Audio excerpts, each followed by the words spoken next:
what's happening here. I'm going to blast off real quick and we're going to get right into the news, but here. It is like a scene from the apocalypse, flames pouring into the night sky over Tehran after Israel struck 4 separate oil facilities around the city. Benjamin Netanyahu had promised many surprises to come, and these strikes were certainly one of them. Imagine being here when a spill from one of the depots explodes along the drains lining a street. The fires burning long into the night. And in the morning, vast plumes of black smoke billowing into the sky and across the city. The Iranian Red Crescent warning of toxic compounds in the air, which, mixed with the morning's rain, they said, were extremely dangerous. See, you got it. Like, you got your wishes across. Like, this is what you wanted, and you're getting it. You got Gaza, you did a genocide, you have an apartheid that America unconditionally supports. You're blowing up the entire world's. You're destroying thousands of years of culture, right? You're blowing up oil refineries in this fucking region with the hopes of like lighting everything on fire. You know, the casualties will be in the millions if you get your entire wishes across, and you still fucking complain. You still complain all the fucking time. It's like, it's unbelievable. It's unfucking believable, dude. I can't stand these motherfuckers.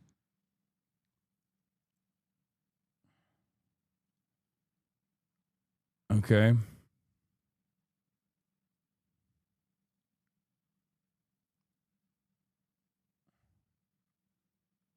I just don't get it.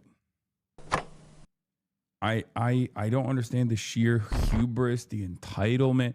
Like, I mean, I guess I get it. Like, it's just pure fascism, right? Like, at this point, we have to understand it as pure fascism. Like, Josh Gottheimer is a straightforward fascist, right? Like, this isn't even awesome Zoran shit. Like, Zoran's wife is under attack. Zoran's under attack. There's like a lot of fucking idiotic things that people are saying about him and his wife. And I think Twitter's really boosting this stuff, and it's giving me like outrage fatigue.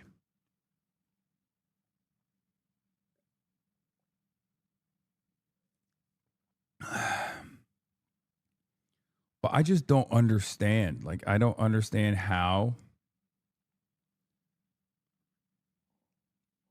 I don't understand how you think you can get away with this. Like, this is not even about Zoran. This is about Gavin Newsom saying Twitter is an apartheid, right?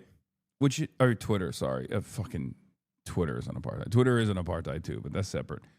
Israel's an apartheid. Gavin Newsom recognizes it, and he's not even like fully into it anyway. Like, he's not even fully invested in this cause at all. Like, he's not sincere. He's not sincere at all. He's just saying it because he thinks correctly that this is what people want to hear. Hold on. Let me fix this fucking camera real quick. God damn it. Anyway. Yeah, he wants to be president. And if he wants to be president, he has to start taking an anti-Israel position. And like, on the one hand, I obviously am still aware that Gavin Newsom is insincere and simply wants to be president, and that's why he's saying it. On the other hand, I recognize that the winds have turned so much that even someone like Gavin Newsom will insincerely push on the apartheid line, which is just reality, right? Where Israel committed a genocide in Gaza and Israel maintains an apartheid. These two things are reality. And recognizing reality is not even bare minimum. And Gavin Newsom is doing the bare minimum, and they're still fucking freaking out.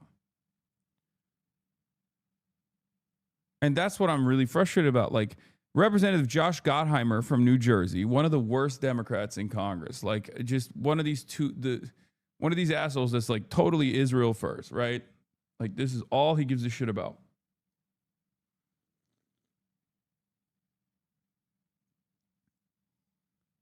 He freaks out. He says, these comments are not only wrong, but they're dangerous and will feed more anti-Semitism in our country. Is it really worth throwing Jews under the bus to advance your political ambitions? Fred Gutenberg, one of the Parkland School shooting victim parents, comes out and says, I agree with this. I've always been supportive of Gavin Newsom, but this crossed the line for me. I will remember this when considering my options for 2028. I said, unless the Democratic candidate lies to America about Israel's apartheid, you won't vote for them. Maybe you should change your priorities.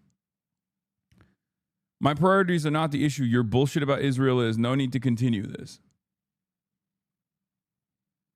And it's like, what do you mean my bullshit? Like, your bullshit. Your fucking bullshit. I'm a lifelong Democrat. And if the Democratic Party doesn't deny abject reality about Israel, it'll hurt my feelings and I'll stop.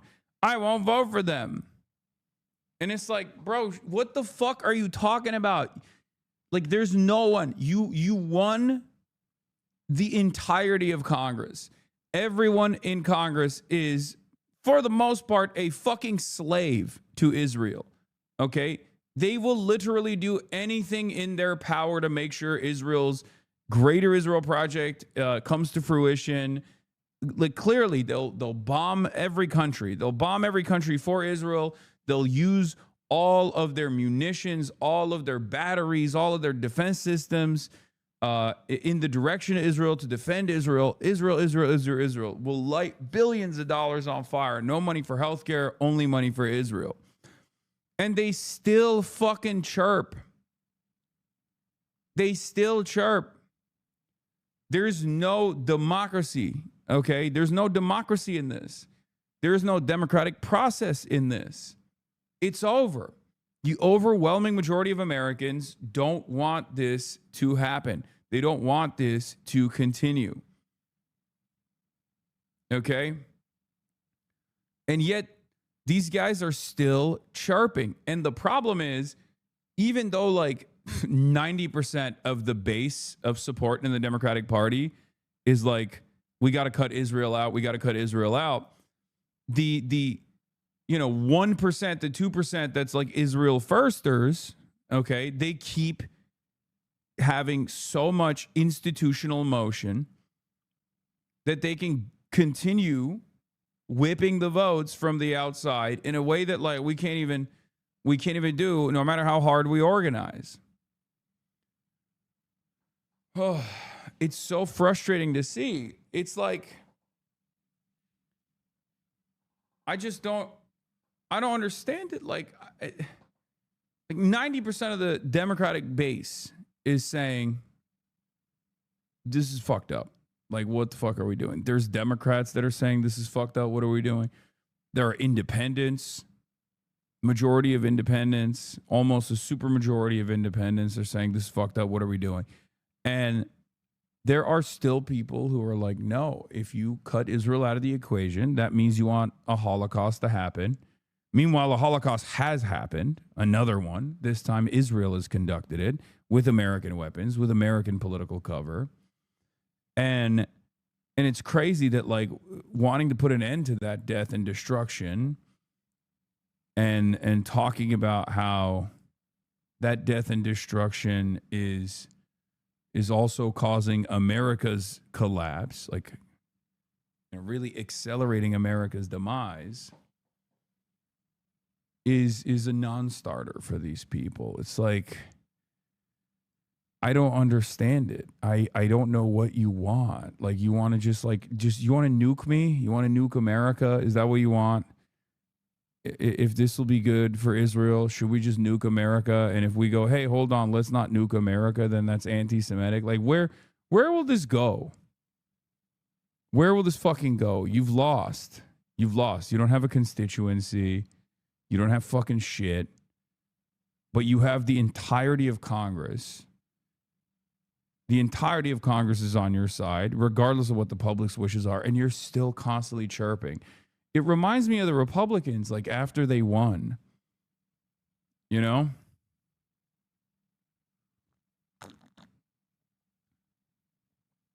Remember when the Republicans won and they were like, oh, now it's our time to shine. Like we control the House, we control the Senate, we control the White House, but you have to like us. And everyone was like, well, I don't like you. And then they would be like, you have to like us or we'll kill you. You have to like us or you'll go to jail. It's illegal to not like us. Like, that's literally what this is. They have everything. Okay? The Israel lobby is fundamentally in control of both of the parties. So it doesn't even matter if the Democrats are around. It doesn't even matter if the Republicans are winning. We are still doing Israel's bidding. And they still are like, well, how dare you not like me? It's anti-Semitism. How dare you not like my beautiful nation state of Israel? That's anti-Semitic. You should lose your job. You should lose your friends. You should be humiliated. And it's like, it's not working. In the public, it's not working because when people see that shit, they go, what the fuck are you talking about? When people see this and they go, shut the fuck up. God, you're so fucking entitled. You're so fucking arrogant. Shut the fuck up. That's the normal. That's like the normal takeaway for average Americans, right? Because they're tired. They're frustrated by this. But it's crazy that they still fucking chirp nonstop. And on the Democrat side, they still have like institutional motion. They can like bully these stupid fucking Democrats that cave and capitulate every step of the fucking way. There's still a very sophisticated outrage manufacturing machine that they deploy, as they have done so with Zohran Mamdani in this last iteration, as they've done so, and that was a retaliation for Dan Goldman.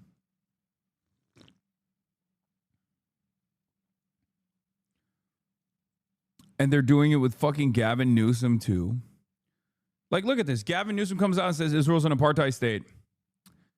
Jay Weekly reports, Gavin Newsom's top senior staff met privately over Zoom with Jewish community leaders Wednesday. They call for a clear statement from the governor that Israel's not an apartheid state and to affirm support for U.S.-Israel ties. Like, what are we talking about? The CEO of the Jewish Community Relations Council Bay Area, the executive producer of the Jewish California, but this is JPAC, by the way. Now they're called Jewish California, but they used to be called JPAC, which is like the APAC subsidiary for California. A nonpartisan lobbying group, sure. The CEO of the Jewish Federation of Los Angeles were among the handful of Jewish leaders in the Zoom room. The meeting lasted about half an hour. Describing the conversation as constructive, David Becarsley of Jewish California said he and others asked for a definitive public statement from the governor that he continues to support Israel and the U.S.-Israel relationship, including funding Israel's defense. Brother, what Jewish group are you running? Like, what are we doing? Like, this is insane. This is insane.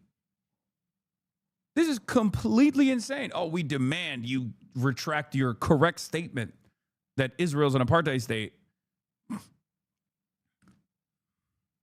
It's crazy how fucking terrified our politicians are of Zionist lobbying money being deployed against them. That's what it is. They're terrified of it because none of these groups, including AIPAC, none of these groups, including AIPAC, actually fucking hit people on their Israel position, right? They hit people on all these other things. They get slimy with it. They get nasty with it.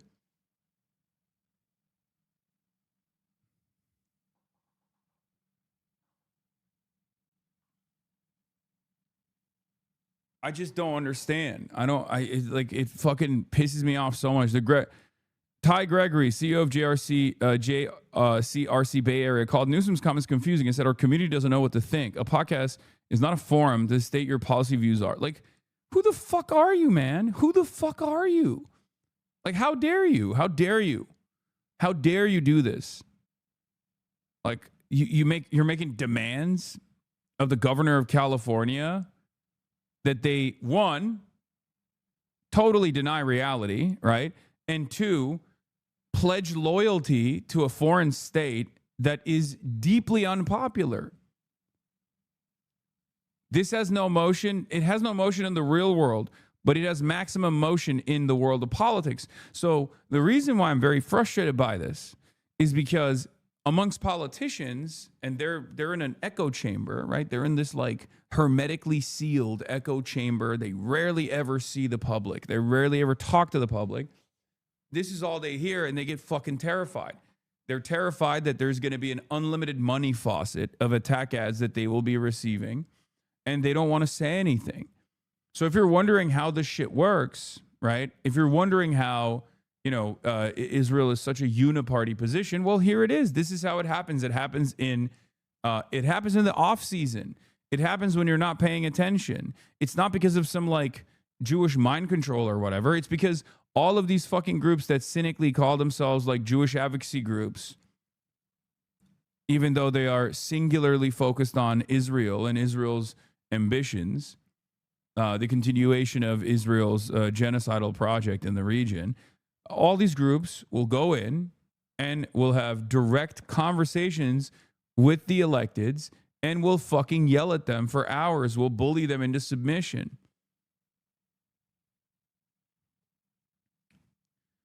Also, this kind of shit, unironically, does lean into the anti-Semitic conspiracies.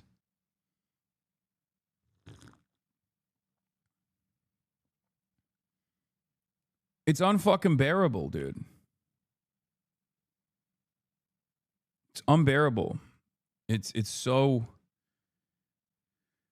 toxic. It's so fucking heinous. And yeah, I guess they got their wishes across. Democratic majority for Israel comes out with this statement, which again is a disgusting Apex subsidiary. It's a Zionist lobby that is consistently undermining the Democratic Party's primaries and actively. I mean, this was created against Bernie Sanders initially, right? Democratic majority for Israel. He comes out, they come out and they say, we appreciate Governor Gavin Newsom. Like, this has 34 likes, so you don't see it, right? So you think this has no motion. This has maximum motion internally, because politicians are completely fucking removed from these conversations. They see this a million times over. They never hear your cries, okay? They never encounter people like you, okay?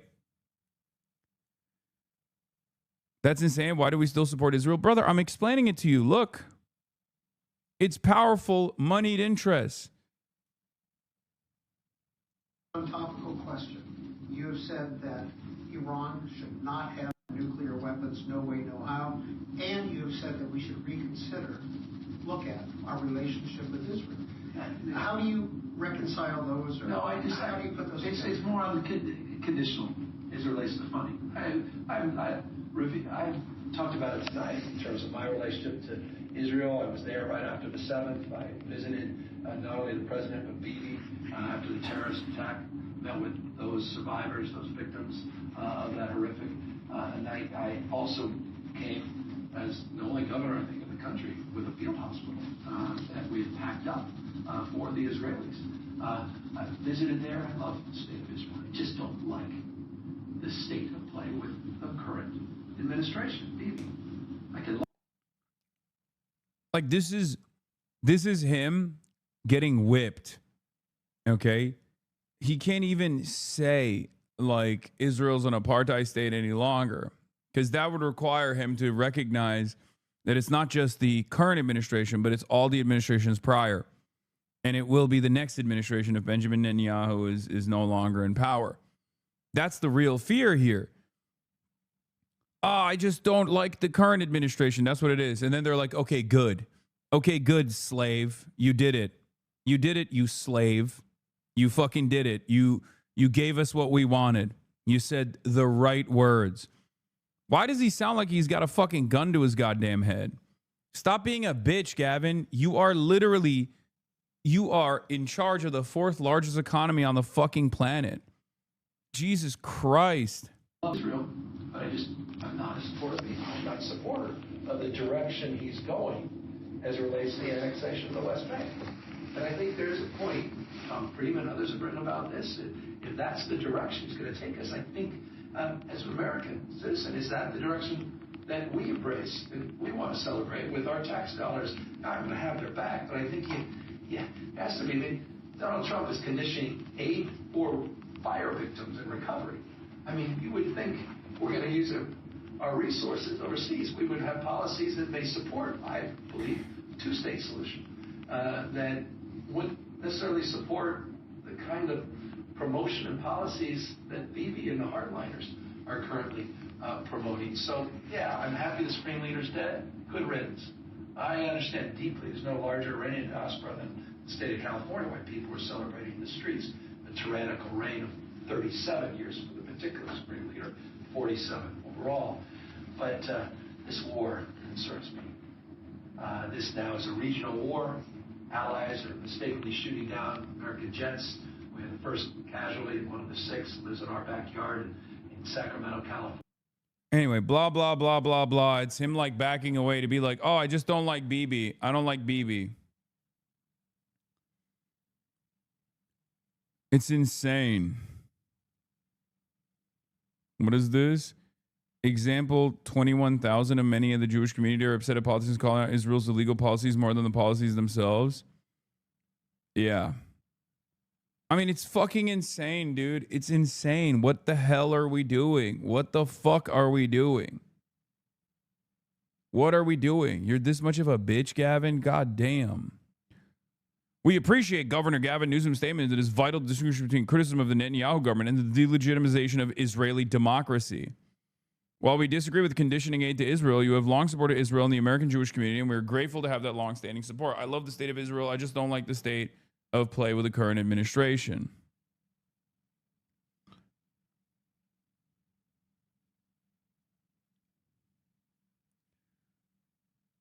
Stop calling Israel the Jewish state. Call it the Zionist state. Call it Herzl's project. Call it whatever you like, but don't give the name of the religion and entire political entity. Israel's not a Jewish state. Zionism is not Judaism. Zionists are not Jewish. Yeah, I mean, it's true.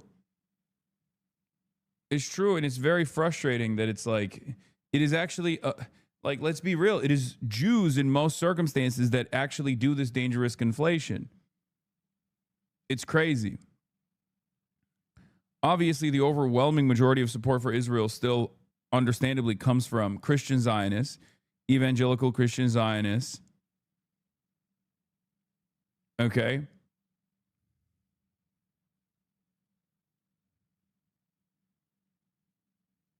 But like every single Jewish advocacy organization, with the exception of like 3, are unironically just invested in the state of Israel. They don't give a fuck about Jews at all.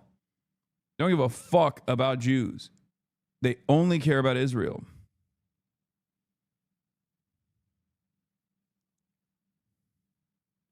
Why does Finkelstein call it Jewish supremacy? Because, like, there's regular Judaism, okay? Just like there's regular Christianity, and then there's Christian supremacy, Christian nationalism. And Zionism is Jewish supremacist. It's a supremacist fascist ideology. That's what it is. But we hear the word Jewish and we freak out because for most of our lives, we've learned, understandably, that, you know, Jews are a marginalized community. They must be protected. And it's true. Historically speaking, it is true. You know, pogroms happened. The Holocaust happened. Like, Jews have been historically undermined.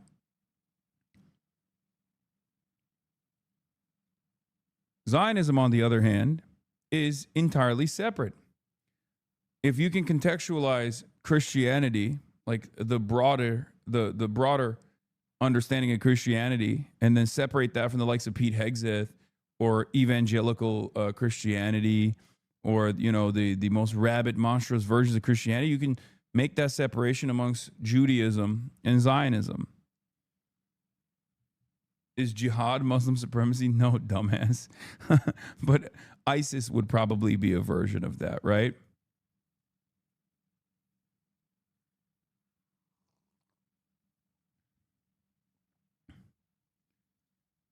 It would be equivalent to running around and saying ISIS is true Islam. ISIS is true Islam. ISIS is the superior version of Islam. Jihad just means struggle.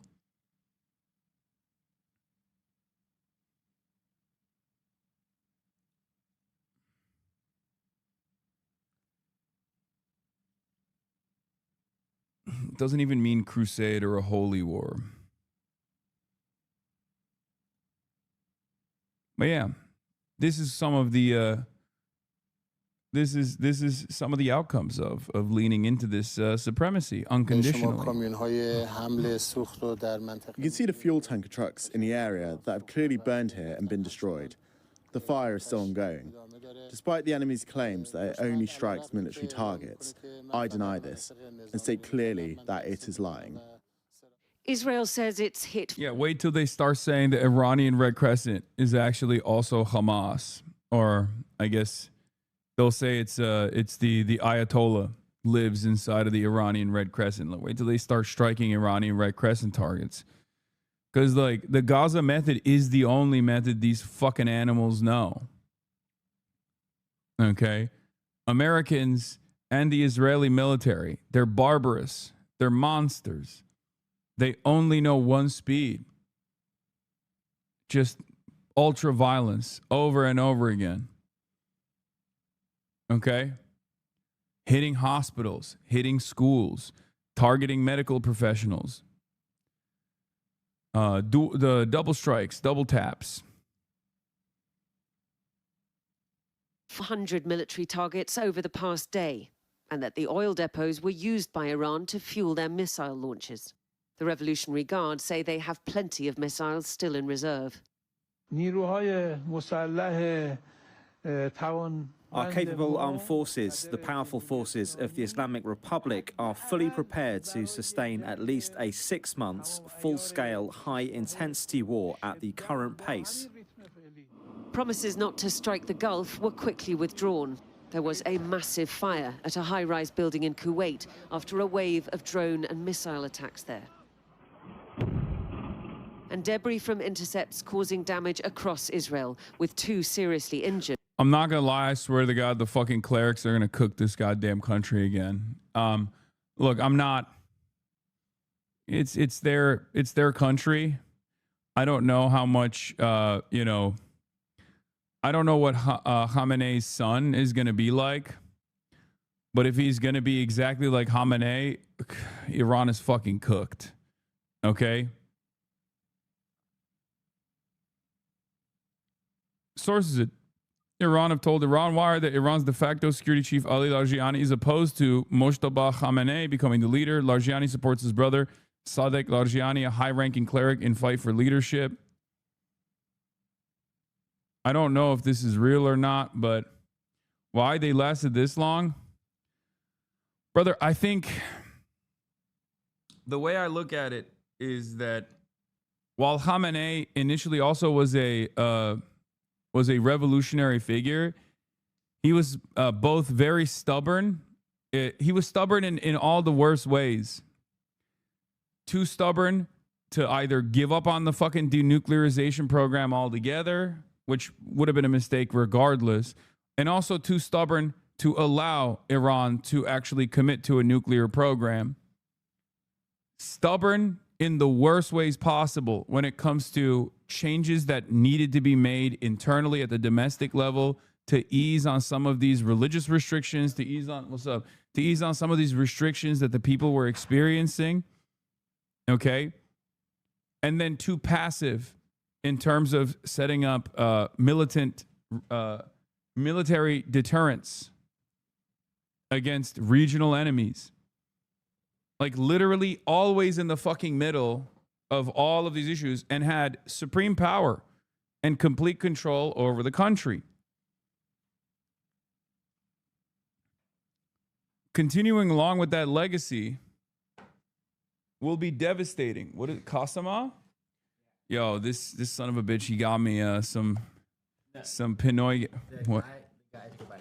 Bro, that's crazy. I wanted to try it. Look at this. He brought me snacks and there's a fucking bite in it. The guy who works there, Hasanabi head. Okay. So, shout out Matthew. Shout out Matthew that works at, what is it, Kasama? It's a Filipino, it's like a Michelin star Filipino restaurant.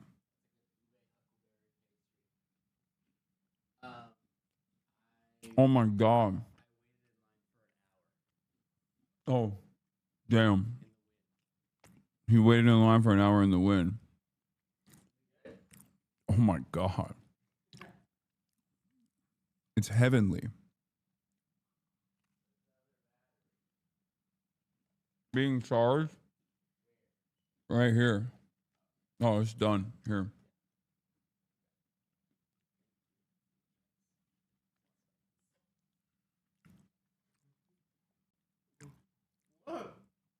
This guy brought it for me. It's so fucking good.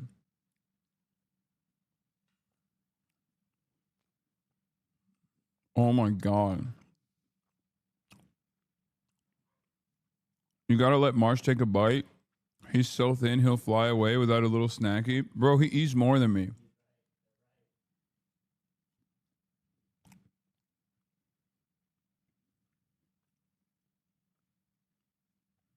Anyway.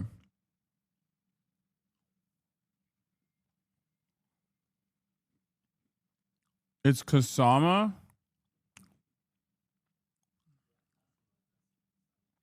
Kasama. Yeah, anyway. The fucking clerics are gonna cook the country if they try to like go back to business as usual, because business as usual is what led to this situation, this predicament Iran is in right now. And Iran is literally fighting its way out of this situation. And you feel like there's a very different energy with the way that Iran has been for the last 7 days, as opposed to like pre-Ayatollah, or sorry, as opposed to pre-Ayatollah assassination. It's because, yes, the IRGC is in control right now. Workers say from cluster munitions. We just got an alert on our phones here in Jerusalem and went to find the nearest shelter, and I just want to show you. What? Here it is in this building. Okay. And people are still sleeping at night down here because they're so worried about the sirens. And it made me think how in Israel you have shelters in every building and people are used to coming downstairs and staying in them. But that won't be the case in Iran. It won't be the case all across the Gulf. And now there are missiles going in all directions. In Lebanon, the death toll is rising as Israel continues to pound Hezbollah targets. More than 390 now dead, 83 of them children. This war on multiple fronts is reshaping the Middle East, but the cost is heavy and the destination unknown. Diana Magne, Sky News, Jerusalem. Welcome back, and joining me now is the Foreign Minister of Iran, Abbas Araghchi. Mr. Foreign Minister, welcome to Meet the Press. Well, thank you so much. Thank you for having me. Thank you very much for being here. I have to ask you the big question on everyone's mind. Who is in charge in Iran right now? Well, it is already known. The council of the interim leadership council is now in charge, and they are doing their act in the absence of the leader, while a new supreme leader is going to be elected soon by the Assembly of Experts. And the president and the cabinet are also doing their duties. Parliament. Araghchi has been a really interesting figure in all of this. He has been a pretty solid communicator, a pretty reliable communicator.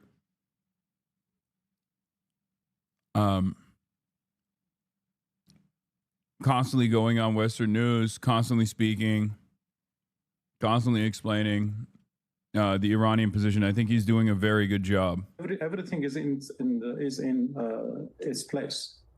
Well, there are reports this morning that the Iranian... I do think that Americans also have the capacity to understand. Like when Lavrov does this shit, people are like, all right, buddy. You're the offender here, right? However, in spite of the fact that the Iranians are supposed to be the enemy,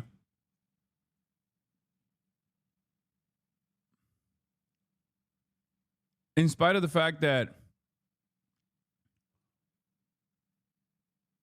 like, Americans are primed into believing that, you know, Iranians are barbaric or whatever the fuck.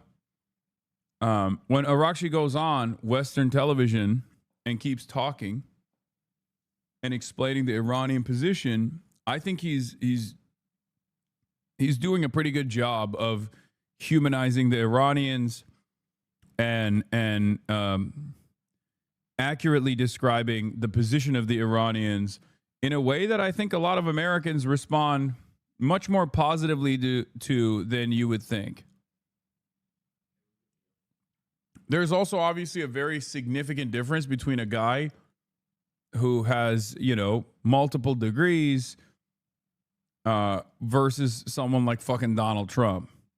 That's really a thing with like all the foreign adversaries, even including like, you know, Russians, Ukrainians, European leaders, Chinese leaders. Like when you have someone who actually has the pedigree, and they speak convincingly on the issues that pertain to their country, I think Americans look at that and go, well, our guy is Donald Trump and our guy is Pete Hegseth, and they're so fucking stupid.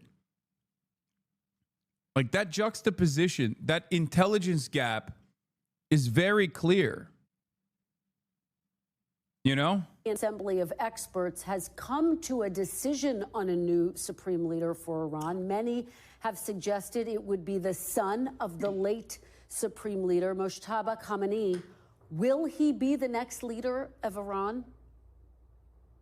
Well, nobody knows. Actually, there are lots Hit him of with the rumors Shia around. smile. But, you know, we have to wait for the Assembly of Experts to convene and vote for the new supreme leader and the one who is elected by them.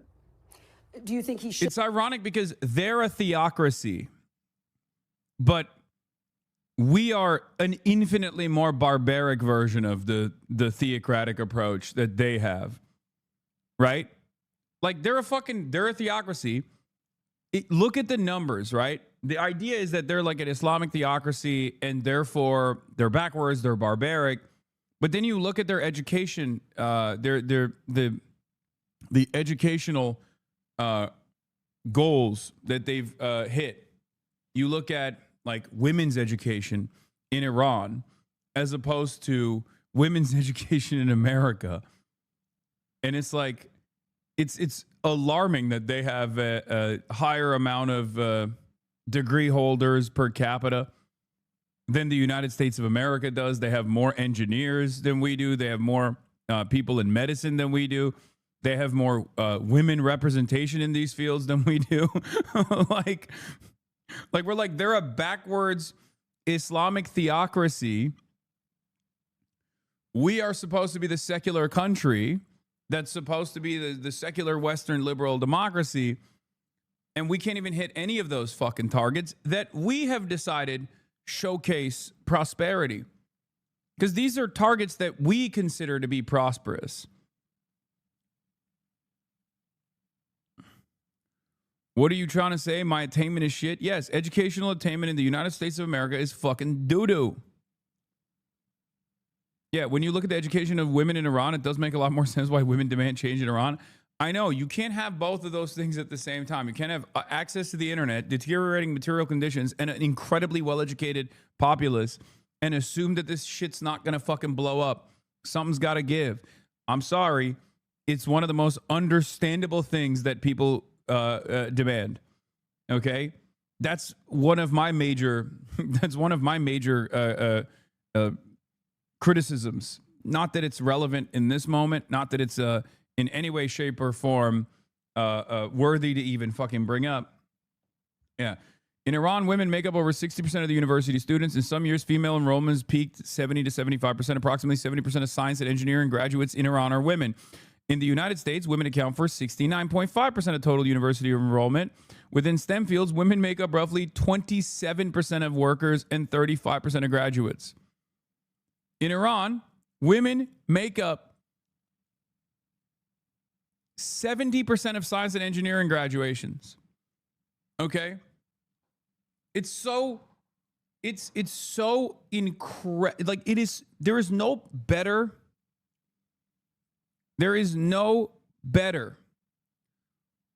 way to describe Western arrogance than a bunch of dumbass Americans who couldn't even get a fucking GED thinking, oh, Iran, you know, where they oppress the women. And there is a lot of oppression in the social side of things. But, like, you're a fucking idiot. Like, you think this is like a backwards country that rides camels. And it's like, no, they have, they're an engineering nation, okay?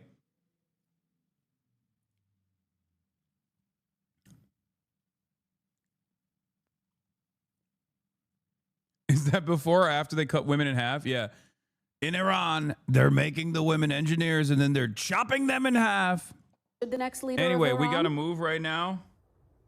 Well, anybody which is elected by the Assembly of Experts would be the next. But I'll continue my commentary on the car right there. The members of the Assembly are already, elected directly by the people.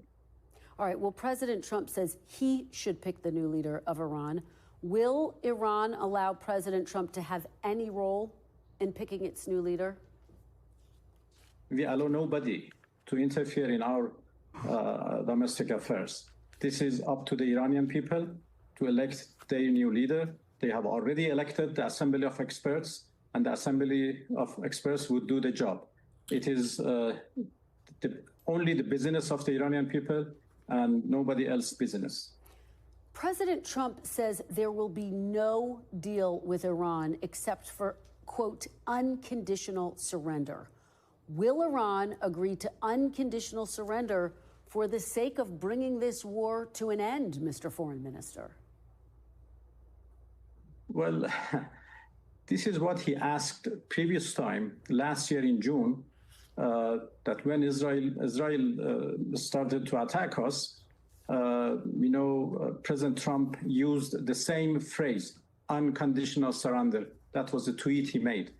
And that didn't happen.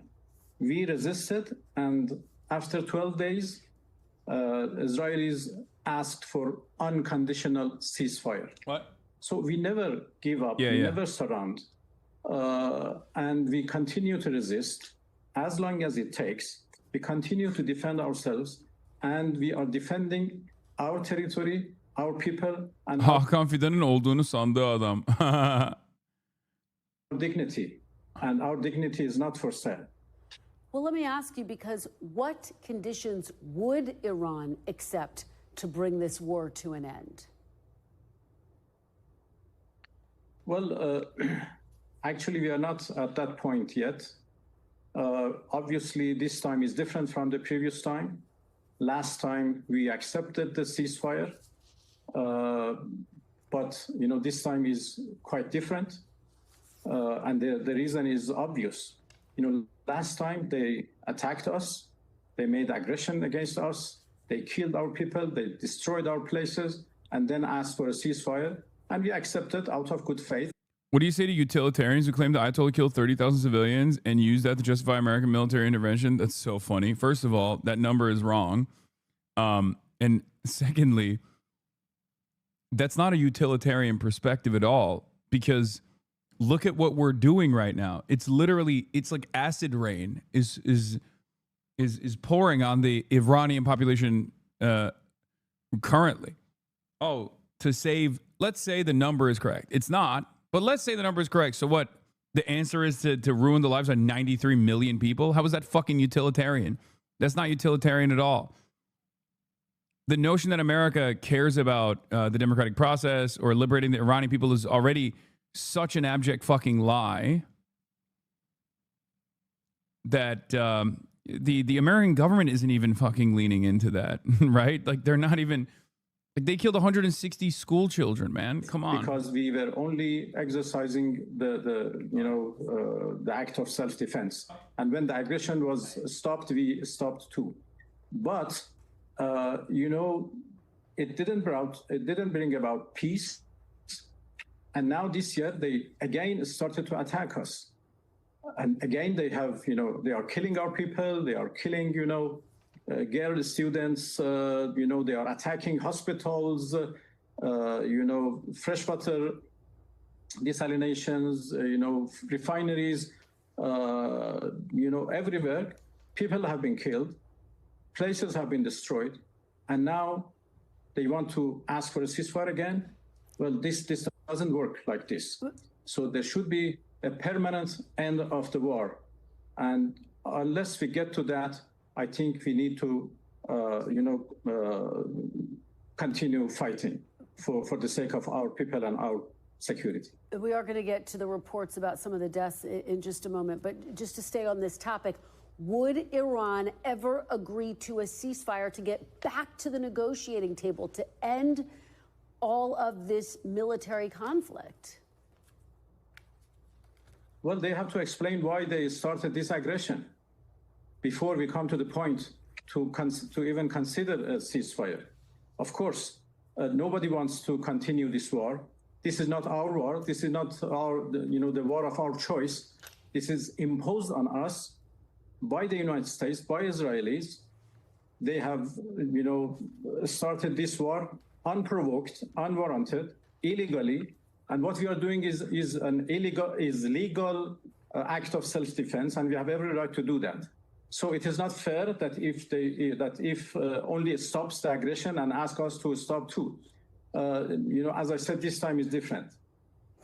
Let me ask you about some of what Iran has been doing. Iran has launched hundreds of missiles at 13 other nations in the region. On Saturday, the Iranian president apologized for those strikes on neighboring Gulf states. Was it a mistake for Iran to attack its neighbors? Well, it is a mistake if you consider that Iran is attacking its neighbors. No, we are not attacking our neighbors.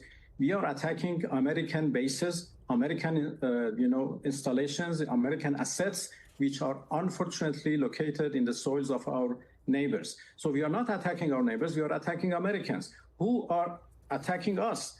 We are retaliating. We have not started this war. It is Americans who started this war against us, attacking us, and we are defending ourselves. So it is obvious that our missiles cannot reach the U.S. Soil. What we can do is to attack American bases and American installations around us, which are unfortunately in the soils of our neighborly countries. But Mr. Foreign Minister, if you're not attacking your neighbors, why did the Iranian president apologize? Well, first of all, apology in our culture is a sign of dignity and strength. Secondly, he apologized from the peoples of the region for the inconveniences they have faced because of this aggression by the United States and retaliation by us. So as a matter of fact, it is in fact the President of the United States who should apologize from the people of the region and Iranian people for the killings and destructions they have done against us. Let me ask you, because NBC News is reporting that Iran is receiving help from Russia to help locate U.S. forces. Are you receiving any help from Russia? We're gonna try live reacting on the phone. Okay? As far as I know, we have a very good partnership with Russia. So they are helping you. They are providing intelligence. Well, they are helping us in many different directions. I don't have any detailed information. Okay, let's move. That's a yes. Which is also, I mean, I don't know the extent. I don't know the extent of Russian help to the Iranian side, but it is kind of funny for Americans of all people to be complaining about this, because like it is a direct role reversal in this circumstance where they're like, oh well, Russia invaded Ukraine, so we have to help out our ally Ukraine. Okay, well, America is bombing Iran right now. Why shouldn't Russia help Iran, right? And it's really funny. Oops. This is great. You just do all your streams like this. This is how I should do my streams, yeah. And it's a little more interesting. It's a little ridiculous that they're fucking upset about that. Same with China, especially with strike China. on the elementary school in southern Iran. This was the most insane part of the interview, by the way, when the fucking audacity of a Western news anchor. What she says here is unfucking bearable. More than 170 people, including many children. President Trump said Iran is responsible for that strike. What is your response to what the president said? By the way, Arakshi in this moment has a very unique opportunity because she's been like, President Trump doesn't know anything. He is stupid. If he had said that, he'd become a legend, like literally, overnight legend. Well, it is funny. It is our school. These are our students, our girls, and they are attacked by an American fighter, a jet fighter, and they have been killed. Why Iran is responsible?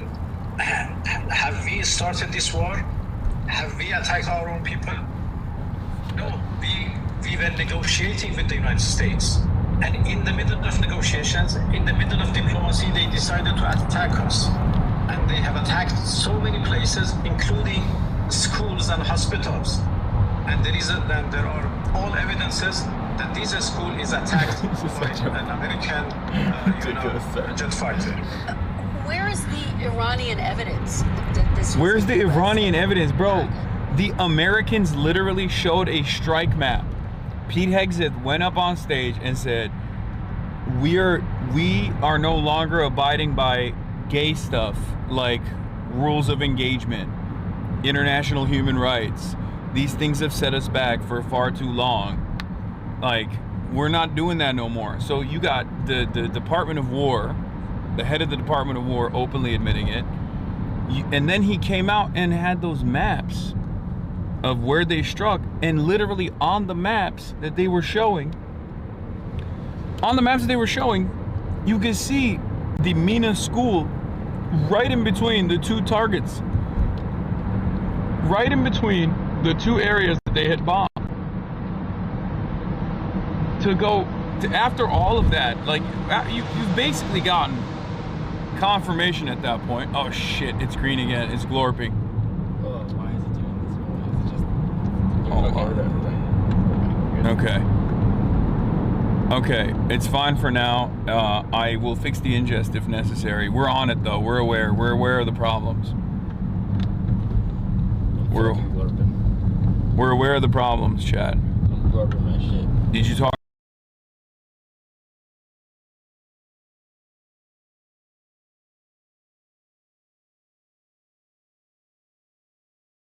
Oh, it's good. It glorped up again, and then it went back in, and it glorped up again. No whacker. It's the tunnel. It was the tunnel? This shouldn't happen in these fucking, with this backpack, though. I think there's something wrong with the backpack. I'll mess it up. Yeah, someone clip the glorp and send it to me so I can use it as evidence.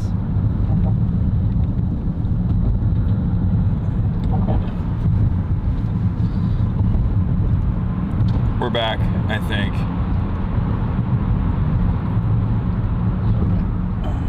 It's glorping time, or are we back? Check the chat. Okay. But as I was saying, before I got rudely interrupted by the glorp, you have almost complete confirmation, right? At this point, you have complete confirmation from the American authorities that they did that shit. And NBC Meet the Press is still like, well, what's the evidence? Like, what do you mean, what's the evidence? It's like the American government has basically taken ownership over this attack. All evidence from the American side points to the Americans being responsible for this. The Israeli side literally came out and said, this one's not on us. I understand why you would think we bombed the school. You know, we're kind of known for that thing, but it was actually the Americans this time. So like, basically everyone is aware that this is the American responsibility, right? So the fact that they're still trying to ask these sorts of questions is so ridiculous. This is not journalism. This is propaganda. This attack, a jet fighter, as you say. Will you provide? If it was not US, then who was that? Maybe Israelis. It is obvious who else is attacking us. Well, let me move on to this question about potential. Let's just move on. I guess you have no evidence. Let's just move on. You fucking kidding me, dude? Are you fucking kidding me? Are you out of your mind? What the fuck is wrong with you? There is no real journalistic purpose there. Like, as someone who, covers this stuff fairly frequently, this is a big part of my job. That question has zero journalistic value. Okay, why are y'all posting links? He's obviously not looking. I am looking at the chat. I'm just not going to click on links for now because I'm live reacting. On U.S. ground troops to my colleague Tom Yamas, quote, "We are waiting for them." But President Trump says the condition for sending troops to Iran would be that Iran, quote, would be so decimated that they wouldn't be able to fight at the ground level. The Israeli technique, by the way, once again, churn and burn, bomb civilian areas, destroy the civil existence of the population that you're seeking to militarily dominate, and only after that go in with ground troops. Now, of course, with Iran, it's a little different. Massive country. It's not Gaza. It's a sovereign nation, which is kind of the whole problem from the American perspective, right? And therefore, they have set their defenses up for exactly this kind of predicament. This is the reason why the IRGC, the IRGC commander keeps doing fan cam edits, aura farming, being like, we are welcoming Americans into the Strait. Please try to ensure the oil tankers. We would love for your naval assets to come into the Strait, please. Just like they keep repeating over and over again, please come and militarily invade the country. That would be wonderful for us. We're waiting for it. The president right? Would you not be able to fight at the ground level, Mr. Foreign Minister? Well, at least this is not the case right now. For the time being, we are capable enough. We have very brave soldiers who are waiting for any enemy who enter into our soil to fight with them and to destroy and to kill them and destroy them. So, and that will be the case in the coming days and the coming years, and always in our in Iran. We are brave people. We have a great civilization. We have defended our land for thousands of years, and we continue to do that as much as it takes. Let me ask you, because you have said that this was a war of choice. President Trump said one of the reasons for launching this war was that Iran, quote, already had missiles capable of hitting Europe and our bases and would soon. Have missiles capable of reaching America? Was Iran planning to directly attack the United States? Well, this is not true. This is, in fact, misinformation. We have... You'd be like, as they call it, fake news. The ability to produce missiles, but we have intentionally limited ourselves to below 2,000 kilometers of range because we don't want to be felt as a threat by anybody else in the world. We have not started any plan to increase the range of our missiles Big mistake. More than what it is right now. So there is no evidence, there is no intelligence, nothing to indicate that Iran is going to... Same posture with the Democratic Party, which is, if they're going to call you a communist, then you might as well become a communist. They're going to say, oh, you have you have munitions that are capable of targeting U.S. soil.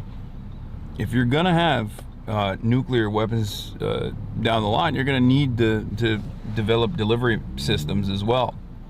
That's just the reality. Now, that's for a future Iran, depending on what takes place. Can you tilt your phone a bit to the left? The Hasanabi doctrine is the only doctrine in realpolitik in a nuclear world. If you want to develop sovereignty, you have to have nuclear arms. It's that simple. It's clear that these guys can't rely on Russia either. Russia used to, when the USSR existed, Russia used to be the nuclear umbrella as a counterforce to NATO and a counterforce to the Western capitalist nuclear umbrella that was created. It created a semblance of security for countries that chose whichever side they were on. In the absence of such nuclear protection, nations that are especially non-aligned, if you want to call it that, because we don't have the Soviet bloc any longer. Someone said 346 Holy Toledo. Oh, we just passed a gas station. Holy Toledo. The price of gas is up, up, up. Haven't seen prices like this since 1976. Anyway, let's finish this interview. Long-range missiles, let alone those missiles who can reach the United States soil. All right, and of course, U.S. officials say that negotiations over this came to a halt, and that is part of why they moved forward with this action. Minister Arachi, thank you very much. We will obviously be tracking everything that unfolds very closely. We appreciate your being here. I want to show you something, because after those fires raged, there was actually rain here in Tehran this morning, and you can see here. This is the CNN guy that everyone's really mad at.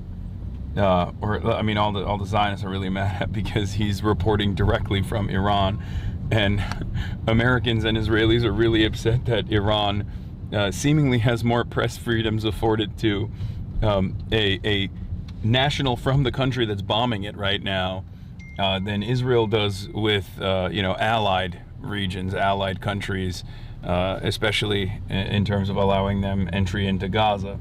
Of course, if you're a reporter, you can report from inside of Israel, and there's a military censor in Israel as well, and that military censorship applies to everyone that reports out of Israel, for the record. For those of you who don't know, before you say, well, Iran has tremendous censorship, it's true, Iran does have censorship, except so does Israel. So you can't show successful strike targets. You can't show the actual impact, the damage, if the Israeli government decides it's actually not good for propaganda purposes. And of course, with respect to Israel, Israel still has yet to allow any foreign journalists into Gaza.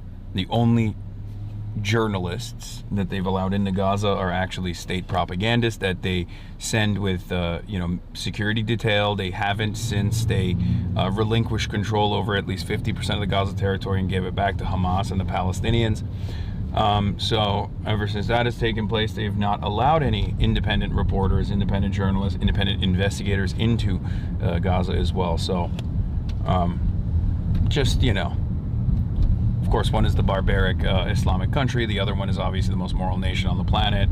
The only nation on the planet that matters. As a matter of fact, no other nation matters at all. Am Israel Chai, Am Israel Chai, Am Israel Chai. But, just something to consider. But it is very funny that, people are mad. People are mad at any coverage whatsoever coming from inside of Iran.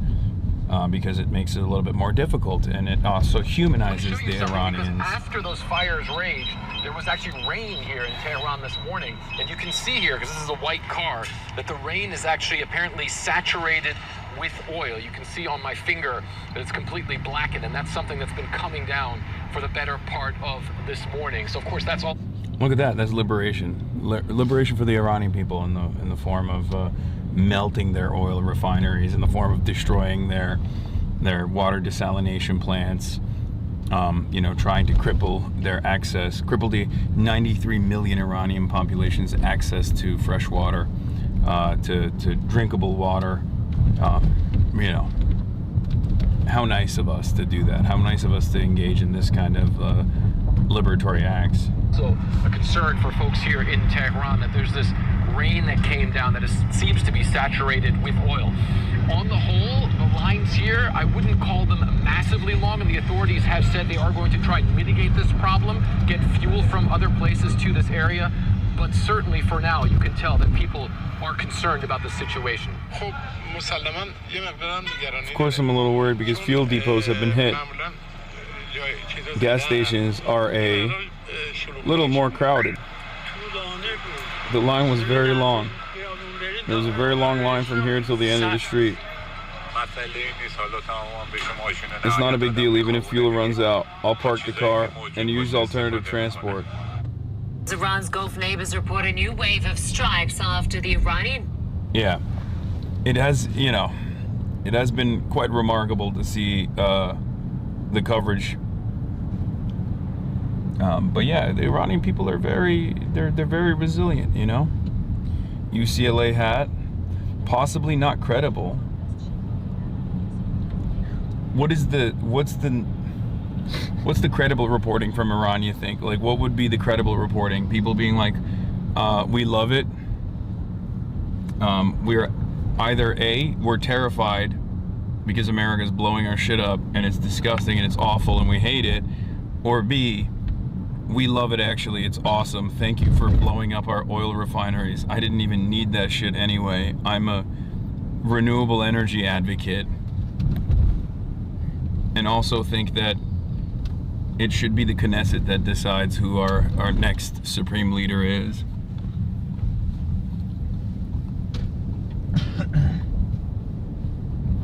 That's a lie. There is free press in Iran. Women don't have to wear the hijab if they don't want to. Many wear the hijab. Of course, women in businesses, many women in university, engineers, scientists. It's a little bit more complex than the way you're representing it. There are areas where the hijab restrictions have certainly been eased, obviously Tehran being one of those places, but there have been times, considering that it's still in the rules, where the military or the police force or the government can decide to use the existing rules in order to engage in the act of repression. And they do. The Mahsa Amini protests were a good example of this. I mean, and thousands of people were arrested in the process, and many were killed as well. So to say that like the situation is black and white, oh, it's green again. Really? Oh no. Let me see. Is it still glorping? Any glorpers? Looks like it's back now. By the time we see it. Oh, it's fine? Oh, it's for a second? God damn it, chat. Yeah, it literally happened with Bernie, too. That was so sad. Okay, yeah. We gotta...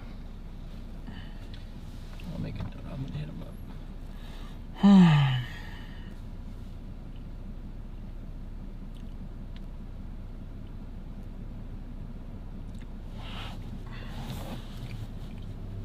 How the West can put a standard on a population that had to liberate itself from Western hegemony is peak entitlement? Oh, for sure. Well, yeah, I'm just saying, like, from the perspective of, like, regular Iranians that are, you know, there are still plenty of regular Iranians that are in favor of this process. Like I said, it's like a 20 to 30 for the Ayatollah.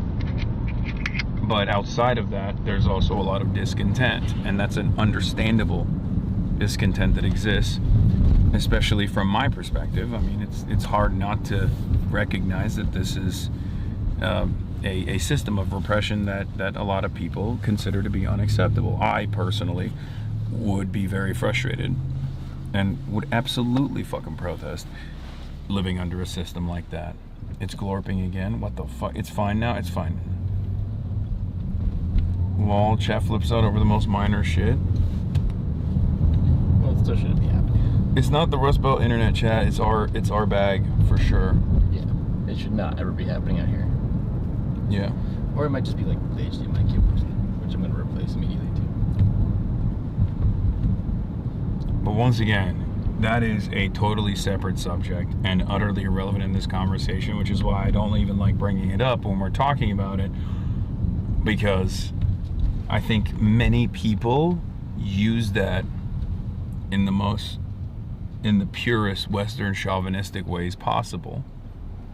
They use that as a reason. They want to bring that up specifically to be like, I don't like what America's doing, but also these guys are pretty bad. They had it coming, you know? It's victim blaming. The dynamic has shifted dramatically. Gas check. This one doesn't even have a gas price. It's just so high. It's so high. They chose not to even put it on there. It's market price. He's saving America, man. He's winning. We're winning. Wait, there now exists a video or where a tomahawk hits the school? Actually, that's probably AI, right? That's got to be fucking AI.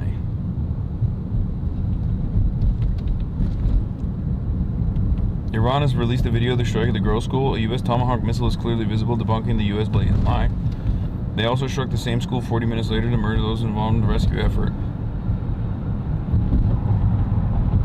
I don't know if there's actual visual confirmation yet. I'll have to look at it.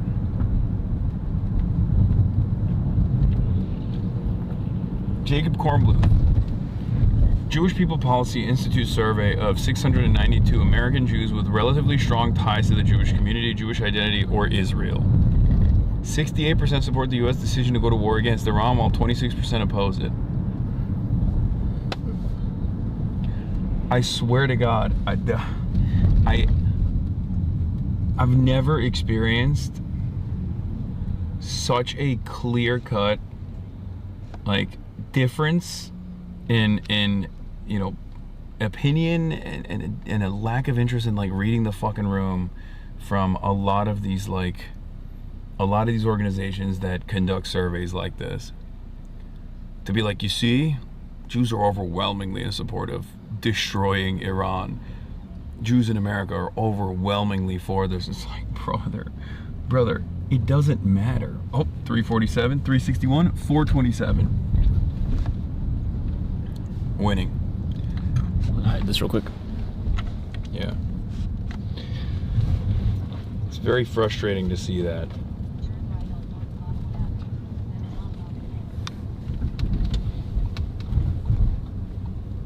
You're welcome, sir. Yep. Thank you so much. Yeah, wherever you want here. It's good. Well, I can turn it. Okay. Right here is fine, yeah? Yep. Yeah. Thank you. You're welcome. Thank you. Takma var arkadaş. Arkadaş. Eyvallah, eyvallah.